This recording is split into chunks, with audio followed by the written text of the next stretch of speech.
حضرت امام حسین علیہ السلام کا فرمان ہے، تمہاری عمر برابر گھٹتی جا رہی ہے، بس جو کچھ تمہارے ہاتھ میں ہے اس سے کسی کی مدد کرتا جا۔ حضرت علی کا یہ قول مجھے بہت پسند ہے۔ زندگی میں ہر جگہ پھول بکھیرتے جاؤ، ایک جگہ اپنے لیے باغ لگا ہوا پاؤ گے۔ یاد کرو کہ اچانک آپ کے دل کو اداس اور بھاری کر دیا جاتا ہے تو آپ فوراً درود شریف پڑھنا شروع کر دیتے ہو۔ یہ بھی عنایت ہی عنایت ہے میرے رب کی۔ اللہ تعالیٰ اسے ولی بنا لیتا ہے جو بندہ یہ 4 کام کرتا ہے: کم کھاتا ہے، کم سوتا ہے، کم بولتا ہے اور لوگوں سے میل جول کم رکھتا ہے۔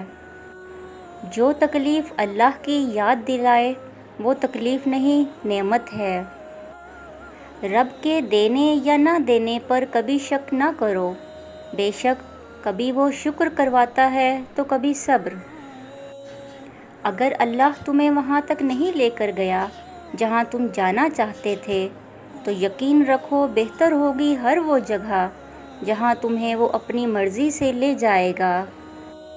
خوشی کا تعاقب کرنے والا خوشی نہیں پا سکتا، یہ عطا ہے مالک کی جو اس کی یاد اور مقرر کی ہوئی تقدیر پر راضی رہنے سے ملتی ہے۔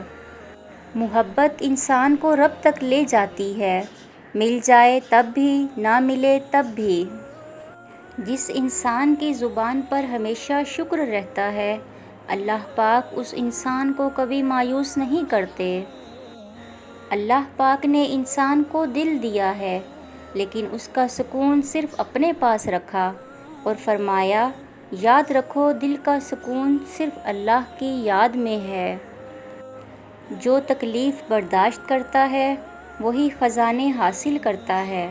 جو مسلسل کوشش کیے جاتے ہیں وہ اپنے اصل مقصد کے حصول میں کامیاب ہو جاتا ہے۔ بندہ نہیں رہتا تو غم کہاں سے رہے گا، آپ فکر نہ کیا کریں۔ جو کسی کا برا نہیں چاہتے ان کے ساتھ کوئی برا کر نہیں سکتا، یہ میرے رب کا وعدہ ہے۔ اللہ اپنے بندوں پر بڑا مہربان ہے مگر کم ہی لوگ اس کا شکر ادا کرتے ہیں۔ اور کچھ دروازے اللہ کریم ہماری حفاظت کے لیے بند کرتے ہیں کیونکہ وہ راستے ہمارے لیے بہتر نہیں ہوتے۔ انسان کو اللہ تب یاد آتا ہے جب وہ درد کا مارا ہو، غرض کا مارا ہو یا پھر مرض کا مارا ہو۔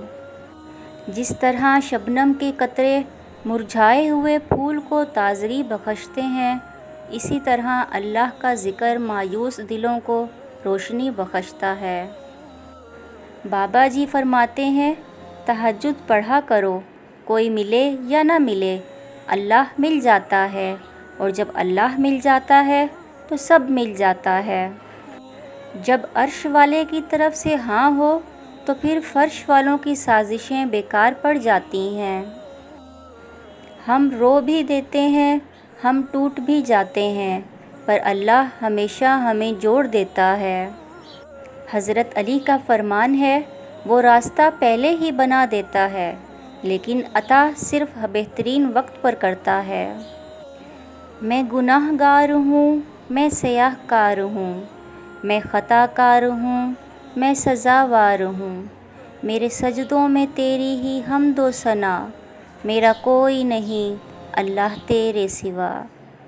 Please like and subscribe my channel. Thank you.